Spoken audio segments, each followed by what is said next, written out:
So after successful completion of the life process, now we have come to control and coordination. और इस chapter में आपको एक बात ध्यान रखना है कि यहाँ पर डायग्राम और छोटे छोटे फंक्शंस या फिर नेम से रिलेटेड क्वेश्चन पूछे जाते हैं। तो इस क्लास में आपको ज़्यादा फोकस बड़े बड़े आंसर्स पे नहीं करना है, छोटे छोटे वर्ड्स पर, छोटे छोटे फंक्शंस पर करना है। ठीक है, मैंने इसको पार्ट वाइज ही डिवाइड किया है। तो सबसे पहले हम लोग structure of neuron cell discuss करेंगे और इसमें हम डायग्राम से फटाफट इसको देखते हैं। सबसे पहले 3 पार्ट्स हम देख लें कौन कौन है न्यूरॉन सेल का।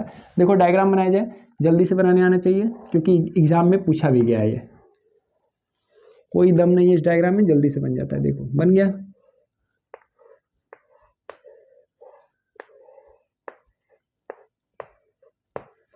देखो यहाँ पर ब्रांचेस ऐसे होते हैं निकले हुए। ऐसा जरूरी नहीं है कि 5 बनाओ या 4 बनाओ, ऐसे बना सकते हो, कोई दिक्कत नहीं है। ठीक है, अगर तुमको ऐसा लगे तो ये देखो, ये डेंड्राइट्स हैं। डेंड्राइट्स तुम्हारा ये सेल बॉडी है और ये हमारा हो गया एक्सॉन।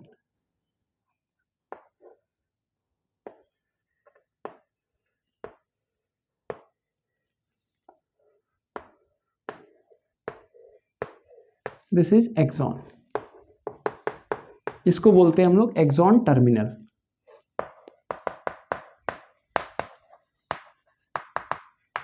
ठीक है, देखो तीनों पार्ट आप याद रख लेना। जो मैंने पहले बात बोला कि 3 पार्ट्स क्या है, डेंड्राइट्स है, सेल बॉडी है, एक्सॉन है। डेंड्राइट्स क्या होता है? Information is acquired by this part. Information is acquired by this, by dendrites and electrical impulses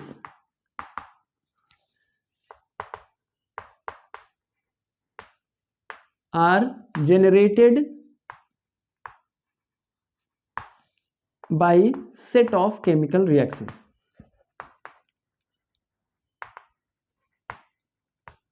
ये बात ध्यान से याद रहे, डेंड्राइट्स ही वो पार्ट है जो इन्फॉर्मेशन को रिसीव करता है। जैसे ही इन्फॉर्मेशन रिसीव होता है वहाँ कुछ केमिकल रिएक्शंस होते हैं जिससे इलेक्ट्रिकल इम्पल्स क्रिएट होता है। इलेक्ट्रिकल इम्पल्स का मतलब ये हुआ जैसे वायर में इलेक्ट्रिसिटी का फ्लो होता है, चार्ज का फ्लो होता है, उसी तरह से हमारे नर्वस सिस्टम में जो न्यूरॉन सेल हैं उसमें मैसेज का ट्रांसफ़र होता है। तो इनिशिएशन इसका कहाँ पर हो रहा है? डेंड्राइट्स पे हो रहा है, और डेंड्राइट्स से जाएगा कहाँ पर? सेल बॉडी, और सेल बॉडी से फिर एक्सॉन, ऐसे होते हुए एक्सॉन टर्मिनल की तरफ जाएगा। तो सेल बॉडी का काम क्या हुआ? To transfer electrical impulse from dendrites to cell body, sorry dendrites to axon. और एक्सॉन का काम क्या हुआ? इट ट्रांसफर्स इलेक्ट्रिकल इम्पल्स या signal away from the cell body. यहाँ 2 क्वेश्चन और है, जैसे ये 3 पार्ट और इनके फंक्शन तो हो गए, 2 क्वेश्चन और है। पूछा जाता है why the flow of impulse in neuron cell is unidirectional, यानी जो फ्लो है डेंड्राइट से सेल बॉडी, सेल बॉडी से एक्सॉन की तरफ क्यों होता है, यानी डेंड्राइट्स से सेल बॉडी और सेल बॉडी से एक्सॉन, यही क्यों पाथवे है, क्यों नहीं अपोजिट हो सकता है? तो इसका रीजन एक इम्पॉर्टेंट फैक्टर की वजह से है कि ये जो एक्सॉन टर्मिनल होते हैं उनमें एबिलिटी होती है कि कुछ केमिकल सब्सटेंस वो रिलीज करते हैं। जैसे यहाँ पर एक्सॉन टर्मिनल है तो दूसरे न्यूरॉन का, यानी अगर मान लो यहाँ पे कोई न्यूरॉन है ऐसे, तो इसका डेंड्राइट्स आकर के यहाँ पर ऐसे इसके साथ कनेक्शन बनाएगा। अब कनेक्शन बनाने में क्या है कि वो मीट नहीं करता है, ये ध्यान रहे कि ये दोनों टच नहीं करते हैं, बीच में एक गैप रहता है। इस गैप को क्या बोला जाता है? इस गैप को बोला जाता है सिनेप्स। तो जाहिर सी बात है कि अगर ये गैप है तो ये डायरेक्टली कांटेक्ट नहीं में है, तो वहाँ कुछ ना कुछ दूसरा प्रोसेस होगा। अब ये ऐसे जुड़ा होता है तब तो इलेक्ट्रिकल इम्पल्स जो है ट्रांसफर हो जाता है, लेकिन जुड़ा तो है नहीं, तो गैप है, तो यहाँ केमिकल सब्सटेंस रिलीज होता है। यही केमिकल सब्सटेंस ये वाला एक्सॉन टर्मिनल यहाँ पर रिलीज कर देगा गैप में, और इस गैप में जो केमिकल सब्सटेंस रिलीज हुआ है उसको डेंड्राइट्स क्या करेगा, एक्सेप्ट कर लेगा, जिससे फिर अब यहां पर इंपल्स क्रिएट हो जाएगा। तो यहां दो चीज है, इसका आंसर क्या हुआ, डायरेक्शन ऑफ इंपल्स या कहो electrical signal, electrical impulse is unidirectional because only axon terminals have the ability to produce chemical substance at the synapse। Synapse पर केमिकल सब्सटेंस प्रोड्यूस करने की एबिलिटी केवल एक्सॉन टर्मिनल में होती है, डेंड्राइट्स में नहीं होती है। कि हम लोग सोचें कि ये ट्रांसफर ऐसे हो जाए और डेंड्राइट फिर प्रोड्यूस कर दे केमिकल सिग्नल, नहीं हो पाएगा, क्योंकि गैप है तो जुड़ा तो है नहीं, तो कुछ ना कुछ प्रोड्यूस करेगा, ये यहाँ से कुछ प्रोड्यूस करेगा, वो जाकर के वहाँ पर अटैच हो जाएगा। तो ये एबिलिटी सिर्फ एक्सॉन टर्मिनल में होता है। दूसरा एक चीज पूछा गया है कि कौन से पार्ट में इलेक्ट्रिकल सिग्नल कन्वर्ट हो जाता है किसमें, केमिकल सिग्नल में। इलेक्ट्रिकल सिग्नल कन्वर्ट हो जाता है किसमें, केमिकल सिग्नल में। तो न्यूरॉन के किस पार्ट में ये चीज होता है, ये एक्सॉन टर्मिनल में होता है, part where electrical impulse changes into chemical signal. ये एमसीक्यू में पूछा गया है, ठीक है। तो ये एक्सॉन के बारे में जितना इंफॉर्मेशन है ये सफिशिएंट है एग्जाम पॉइंट ऑफ व्यू से। अब आगे हम लोग नेक्स्ट टॉपिक देखते हैं, सिनेप्स और न्यूरोमस्कुलर जंक्शन, ये दो चीज और है। तो सिनेप्स क्या होता है, it is a junction of axon terminal. Synapse क्या लिख सकते हैं हम, जंक्शन ऑफ एक्सॉन टर्मिनल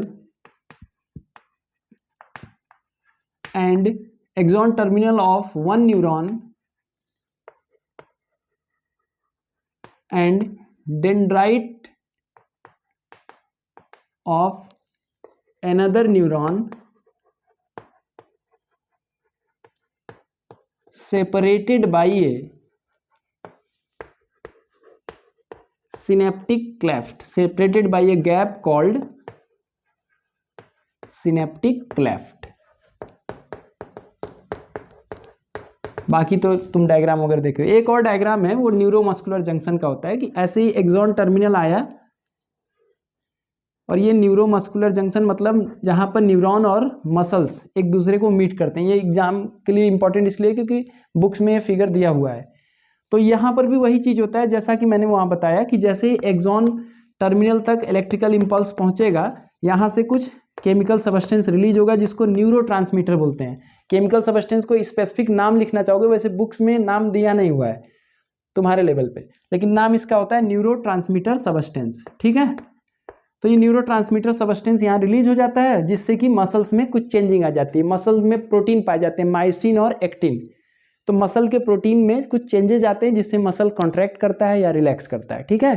जैसे मान लो कि मैं अपना हैंड्स को, अपने हाथ को मैं फोल्ड कर पा रहा हूँ, तो फोल्ड करने में क्या हो रहा है, यहाँ के मसल कॉन्ट्रैक्ट कर रहे हैं। तो ये इन्फॉर्मेशन ब्रेन से पहले आ रहा है न्यूरॉन के थ्रू, और न्यूरॉन यहाँ मैसेज दे रहा है यही न्यूरोमस्कुलर जंक्शन पर, जिसकी वजह से मसल के प्रोटीन में चेंजेस आ रहे हैं और ये कॉन्ट्रैक्ट कर रहा है, ठीक है। तो न्यूरोमस्कुलर जंक्शन पर भी वही सिनेप्स के जैसा होता है, और यहाँ पर भी इलेक्ट्रिकल सिग्नल चेंज होता है केमिकल सिग्नल में, जिससे ये चेंजेस देखने को मिलते हैं। अब चलो next topic, reflex action.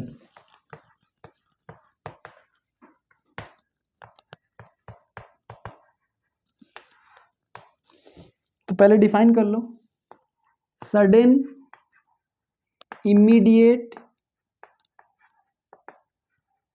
And involuntary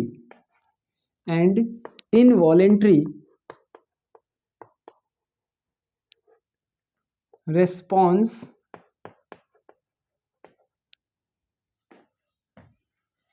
sudden immediate and involuntary response to stimulus where brain is not directly involved।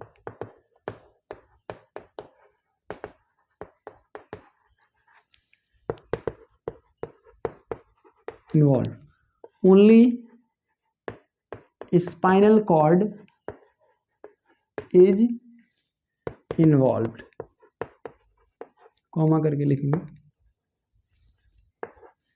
Is spinal cord is directly involve, is called reflex action. बहुत सारे ऐसी चीजें हैं जो एकाएक होती हैं, ठीक है ना, अचानक से, जैसे आप बैठे हुए हो, अचानक से कोई एक पेन लेकर के आपके आंखों की तरफ ऐसे करेगा तो अचानक से आपका आईलिड जो होगा वो क्लोज हो जाएगा। तो ये सडन इमीडिएट एक्शन जो होता है, खास करके वो लाइफ सेविंग भी होता है, जो जिसमें कि ब्रेन डायरेक्टली नहीं इन्वॉल्व होता है। ये सबसे इंपॉर्टेंट बात है कि जो मैसेज होगा, जैसे ही वो स्टिमुलस आया तो जो सेंसरी न्यूरॉन से मैसेज है वो जाएगा कहाँ पर, स्पाइनल कॉर्ड पर, और स्पाइनल कॉर्ड ही उसका मैसेज जनरेट करके वापस इफेक्टर ऑर्गन को भेज देगा, यानी ब्रेन तक ये मैसेज जाएगा ही नहीं। तो ऐसे एक्शंस को बोले जाते हैं रिफ्लेक्स एक्शन। अब इसमें एक डायग्राम है, उसको देख लिया जाए। पहले स्पाइनल कॉर्ड को बनाते हैं,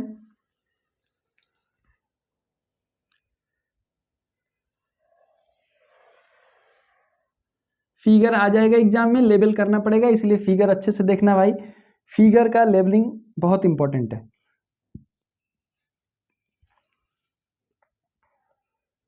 एच शेप में ये अंदर दिखाई देता है ग्रे मैटर, स्पाइनल कॉर्ड बाहर से व्हाइट है, अंदर ग्रे है, ब्रेन का जस्ट अपोजिट होता है, बाहर जो होता है वो ग्रे होता है, अंदर व्हाइट होता है। तो यहाँ पर मैं इसको थोड़ा सेट कर दे रहा हूँ, और यहाँ पर एक सेंट्रल कैनाल है जिसमें सेरेब्रो स्पाइनल फ्लूइड होता है, ठीक।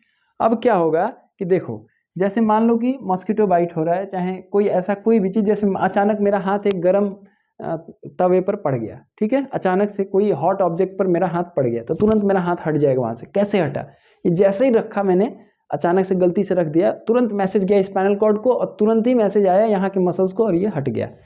तो जो जिस पार्ट ने इस स्टिमुलस को एक्सेप्ट किया या मैसेज को भेजा स्पाइनल कॉर्ड की तरफ, उस पार्ट को बोलते हैं रिसेप्टर ऑर्गन। तो कैसे होगा इन्फॉर्मेशन का ट्रांसफर, देखो, रिसेप्टर ऑर्गन, जैसे मैं हाथ को बना देता हूं, एक हाथ बना देता हूं,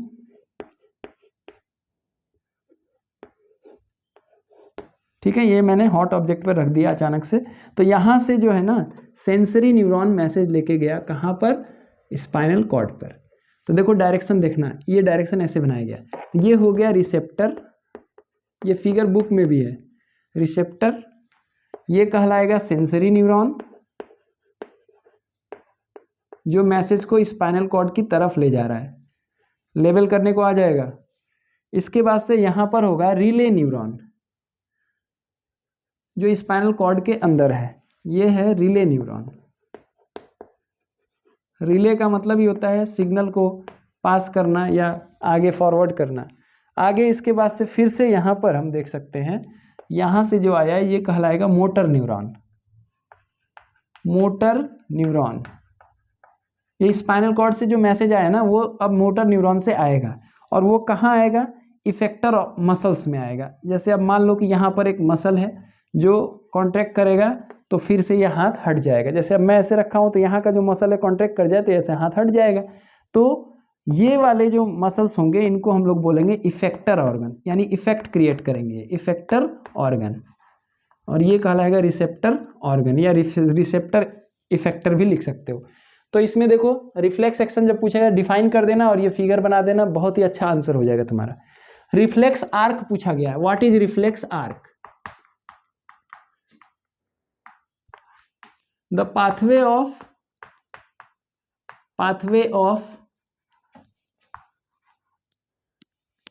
pathway of transfer of electrical impulse during reflex action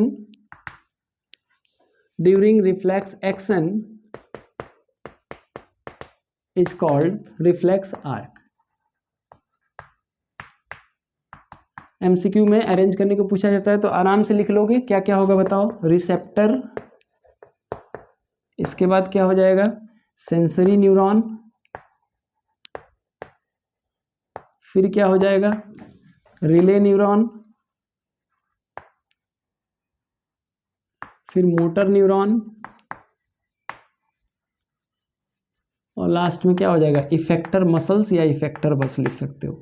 तो ये आपका पाथवे ऑफ रिफ्लेक्स एक्शन हो गया, जिसको हम लोग रिफ्लेक्स आर्क कहते हैं। ठीक है, तो ये छोटा सा टॉपिक है लेकिन बहुत ही ज़्यादा इंपॉर्टेंट है, और कुछ इंपॉर्टेंट एग्जाम्पल जरूर इसको देख लेना कि कहाँ कहाँ रिफ्लेक्स एक्शन होता है। जैसे मैंने आपको बता दिया कि बहुत सारे ऐसे रिफ्लेक्सेस हैं, जैसे आपके आँखों पर कोई अगर पेंसिल ऐसे करे तुरंत आपका आँख बंद, नी जर्क होता है, इसका एग्जाम्पल होता है। ठीक है, सेलिवेशन हो जाता है, ये सारी चीज़ें जो है रिफ्लेक्स एक्शन के एग्जाम्पल हो जाएंगे। ठीक है, अब नेक्स्ट टॉपिक, अब जो है ह्यूमन नर्वस सिस्टम हम लोग को देखना है। ह्यूमन नर्वस सिस्टम सबसे इंपॉर्टेंट टॉपिक इसमें तो यही है भाई कि ब्रेन का डायग्राम जिसका लेवलिंग करना एग्जाम में बनाने को भी आया हुआ है, तो तुमको बनाने आना चाहिए बिल्कुल। चलो बनाते हैं इसको। देखो ये स्कल है जिसके अंदर मेनिंजेस होंगे, मेनिंजेस मतलब layer of the outer covering of the brain. ये 3 लेयर होते हैं लेकिन तुम्हें बस मेनिंजेस के नाम से जानना है। पाया मैटर, ड्यूरा मैटर, एरिकनॉइड 3 होते हैं, लेकिन तुम्हें बस इतना सफिशिएंट है। अब देखो बनाना बहुत ही आसान है, कोई बहुत दिक्कत नहीं है बनाने में।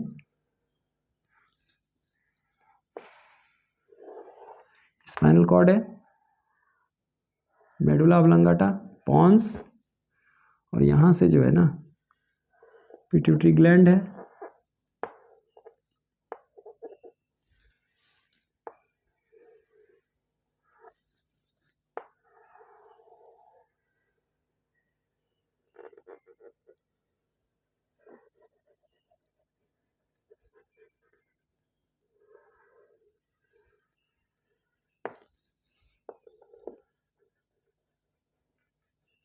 ये है सेरिबेलम।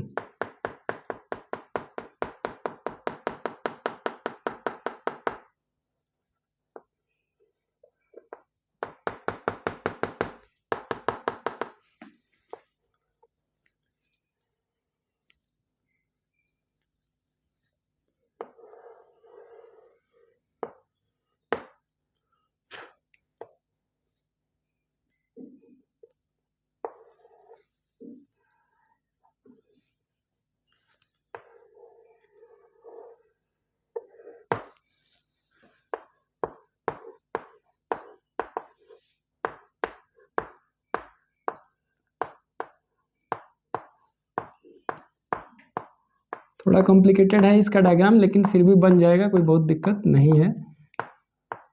क्योंकि अगर मार्क्स 3 नंबर का कोई क्वेश्चन आ रहा है, डायग्राम बनाना है, लेवल करना है, तो बिल्कुल तुमको करना चाहिए। उस क्वेश्चन को छोड़ के क्या होगा। ब्रेन का जो मेजर पार्ट है ना वो सेरिब्रम से बना हुआ है। Cerebrum is the largest part of the nervous system, we can say central nervous system, और we can say nervous system, और वी कैन से ब्रेन।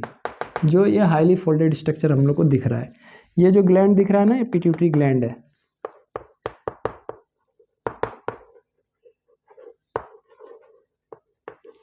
देखो सबसे बाहर जो दिख रहा है हम लोग को, brain is covered in a brainy bony box called school.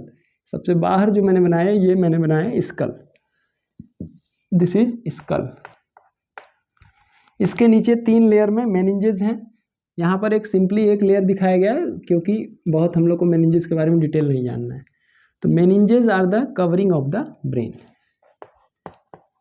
Meninges, infection हो जाता है मेनिंजेस का तो उसी को बोलते हैं हम लोग मेनिंजाइटिस। ये आपका सेरिब्रम दिख रहा है, largest part of the brain. ये आपका सेरिबेलम है। यहाँ पर आ जाइए। अब ये आपका पॉन्स,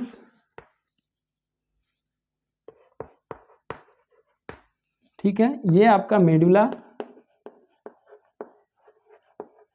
और ये आपका स्पाइनल कॉर्ड। ठीक है,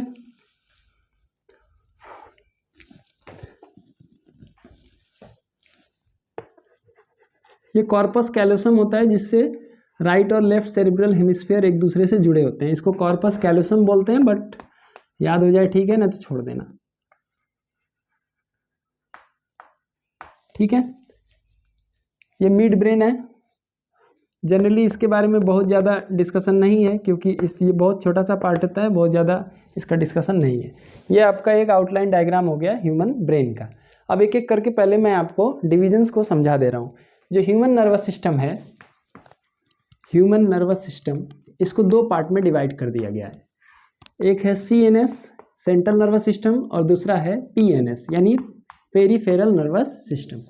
देखो सेंट्रल नर्वस सिस्टम जैसे तुम्हारे स्कूल का ऑफिस है, ठीक है, वो पूरे स्कूल को कंट्रोल कर रहा है, ठीक है। वैसे हमारे पार्लियामेंट है, वो पूरे कंट्री को कंट्रोल कर रहे हैं, ठीक है ना। तो वैसे ही सेंट्रल नर्वस सिस्टम पूरे बॉडी को कंट्रोल कर रहा है। ये नर्वस सिस्टम का सेंटर है, ऑफिस है, लेकिन बॉडी का जो ऑफिस है यानी सेंट्रल नर्वस सिस्टम, वो बाकी के बॉडी पार्ट से कैसे कम्युनिकेट करेगा, उसके लिए कुछ सिस्टम चाहिए ना। तो बाकी के बॉडी पार्ट से कम्युनिकेट करने के लिए बहुत सारे नर्व्स से बना हुआ एक सिस्टम है, जिसको हम लोग क्या बोलते हैं, पेरिफेरल नर्वस सिस्टम। क्वेश्चन पूछा गया है, which part of the nervous system is used by central nervous system to communicate with the body. यानी peripheral nervous system it helps CNS to communicate with the body, ये as it is question पूछा गया है भाई। अब CNS में दो part है, कौन कौन पार्ट है भाई? CNS के दो पार्ट कौन कौन है? तो पहला है ब्रेन और दूसरा है स्पाइनल कॉर्ड। ब्रेन है और दूसरा है स्पाइनल कॉर्ड। और PNS में क्या है, कुछ नर्व ब्रेन से निकलते हैं और कुछ नर्व्स स्पाइनल कॉर्ड से निकलते हैं, ठीक है। तो यहाँ पर दो तरह के नर्व्स होंगे, पहले क्रेनियल नर्व्स और दूसरे spinal nerves. Cranial nerves 12 pairs होते हैं और स्पाइनल नर्व्स 31 पेयर्स होते हैं, ठीक है। अब देखो ब्रेन को प्रोटेक्ट करता है स्कल, साथ ही साथ मेनिंजेस, और यहाँ एक फ्लूइड पाया जाता है जिसका नाम है सेरिब्रो स्पाइनल फ्लूइड। मैं यहाँ लिख दे रहा हूँ कहीं पर, कहाँ लिखूँ मैं, चलो यहाँ लिख देता हूँ, ये तो छोड़ो, यहाँ लिखता हूँ सेरिब्रो स्पाइनल फ्लूइड, CSF। ये ब्रेन में पाया जाता है, जो शॉक एब्जॉर्बर का काम करता है, ठीक है। जैसे कोई लिक्विड प्रेजेंट हो या फ्लूइड प्रेजेंट हो, उस पर अगर फोर्स लगेगा तो उसको एब्जॉर्ब कर लेगा, अंदर तक उसका इफेक्ट पहुंचने नहीं देगा, ठीक है।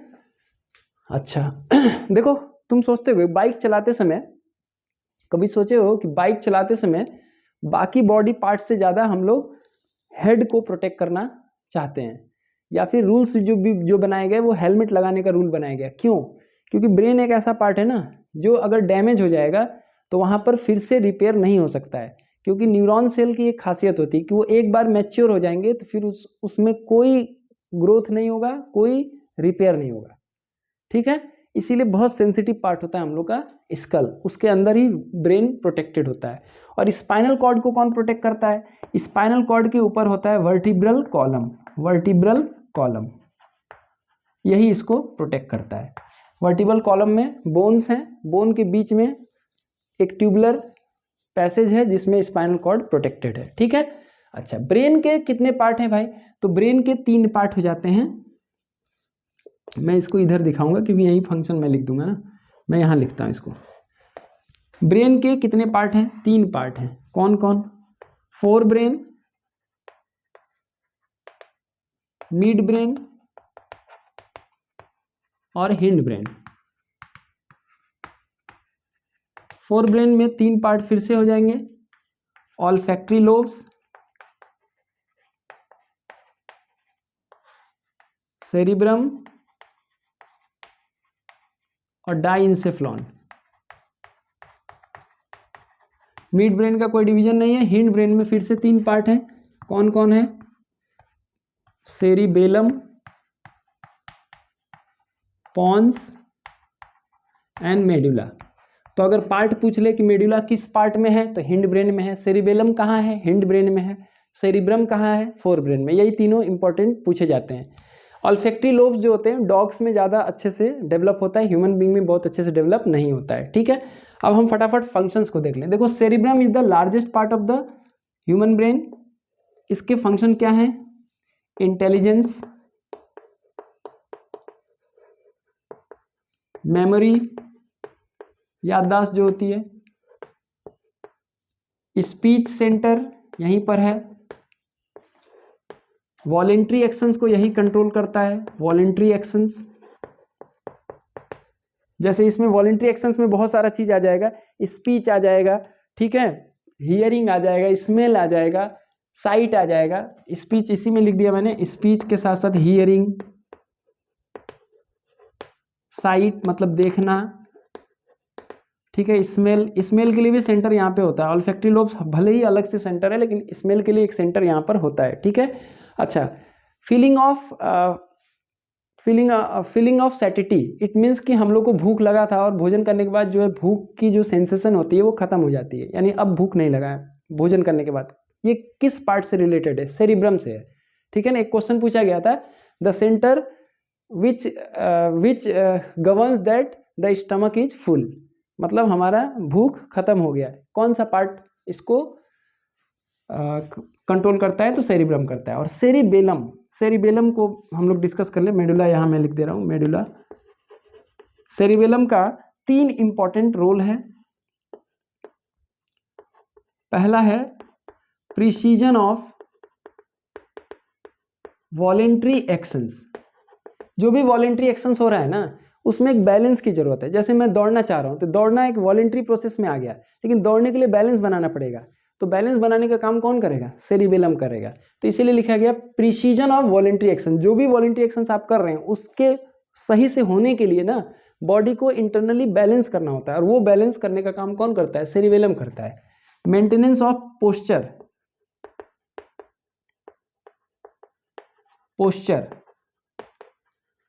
और बॉडी बैलेंस, ये 3 इंपॉर्टेंट फंक्शन है। और यहाँ पर 3 बहुत इंपॉर्टेंट एग्जाम्पल है जो एग्जाम में कई बार पूछे गए, अभी मैं लिखूंगा उसको।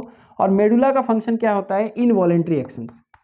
इनवॉलेंट्री एक्शंस, मेडुला जो है इनवॉलेंट्री एक्शंस को कंट्रोल करता है। मैं अलग से इसके बारे में थोड़ा डिस्कस कर दूं, मुझे वो मिटाना पड़ेगा, मिटा दे रहा हूं मैं, फिर डिस्कस कर देता हूं मैं। बहुत ही ज़्यादा इंपॉर्टेंट एग्जाम्पल है। देखो सेरिबेलम का 3 एग्जाम्पल याद रख लेना अच्छे से। Cerebellum 3 example. पहला, walking along a straight path, walking along a straight line, straight line, आपको एक लाइन पे चलना है तो वहाँ बैलेंस बनाना पड़ेगा, तो सेरिबेलम उसमें हेल्प करेगा। राइडिंग ए बाईसाइकिल, राइडिंग ए बाईसाइकिल, साइकिल चलाते समय बैलेंस की जरूरत है। पिकिंग अप ए पेंसिल, एग्जाम में पूछा गया है, एक बार एग्जाम में ये दोनों दे दिया गया था कि बताओ कौन सा पार्ट इसको गवर्न करता है। अक्सर बच्चे क्या करते हैं, एक को तो सही लिखेंगे, दूसरे गलत कर देंगे। दोनों ही एग्जाम्पल किसका है? सेरिबेलम का है। सेरिबेलम ही कंट्रोल करता है इसको। इनवॉलेंट्री एक्शंस में देखो क्या क्या है, मेडुला का फंक्शन है। मेडुला का फंक्शन होता है इनवॉलेंट्री एक्शन, जैसे वॉमिटिंग, बुक में मेंशन रहता है एग्जाम्पल, स्नीजिंग, कफिंग, ये सब अचानक आ जाता है, रोक ही नहीं पाओगे। हार्ट बीट, ब्रीथिंग, ये सब जो प्रोसेस है इनवॉलेंट्री एक्शंस, इसको कौन कंट्रोल करता है? मेडुला, ठीक है। स्पाइनल कॉर्ड का काम क्या है? तो स्पाइनल कॉर्ड एक बंडल ऑफ नर्व से कह सकते हो, जो कि ब्रेन से नीचे जितने भी पार्ट हैं उनके मैसेज को ब्रेन तक पहुंचाने का भी काम करता है, और ब्रेन से जो कमांड जनरेट होता है, जो ऑर्डर जनरेट होता है, उसको बाकी के बॉडी पार्ट्स में ट्रांसफर करने का भी काम करता है, ठीक है। तो ये सेरिबेलम, सेरिब्रम और मेडुला, इनके फंक्शन बहुत पूछे गए एग्जाम में भाई, तो इसको बहुत अच्छे से करना, एकदम याद रख लेना कौन सा पार्ट ब्रेन का कौन से पार्ट में है। यानी cerebrum is the largest part, किस पार्ट में? फोर ब्रेन में। मेडुला कहाँ है? पॉन्स कहाँ है? सेरिबेलम कहाँ है? पॉन्स का फंक्शन कभी नहीं पूछा गया है। ऑल्फैक्टरी लोब्स कहीं नहीं पूछा गया, डायन्सेफ्लॉन कहीं नहीं पूछा गया, ठीक है। पिट्यूटरी ग्लैंड मास्टर ग्लैंड होता है, ये कहाँ पर प्रेजेंट है? हाइपोथैलेमस में। जो डायन्सेफ्लॉन का 2 पार्ट होता है, थैलेमस और हाइपोथैलेमस। थैलेमस ऊपर वाला, हाइपोथैलेमस नीचे वाला, तो नीचे वाले से हैंग होता है क्या, पिट्यूटरी ग्लैंड, इसको master gland of the body भी कहा जाता है। ठीक है, तो ये आपका ह्यूमन नर्वस सिस्टम में जो पार्ट हम लोग को पढ़ना है और जहां से क्वेश्चंस पूछे जा रहे हैं बार बार, वो पार्ट यहाँ पर मैंने आपको बता दिया ताकि आप इसको रिकैप कर लें और अच्छे मार्क्स के साथ आप एग्जाम क्रैक करें। ठीक है ना, तो ठीक है, फिर आगे एक आध चीज छूट गया होगा तो ऐड कर लेना यार। ठीक है ना, अब आगे जो होगा नेक्स्ट, अब प्लांट वाला पार्ट हम लोग स्टार्ट करेंगे जिसमें हम प्लांट का मूवमेंट डिस्कस करेंगे। ठीक है ना, थैंक यू।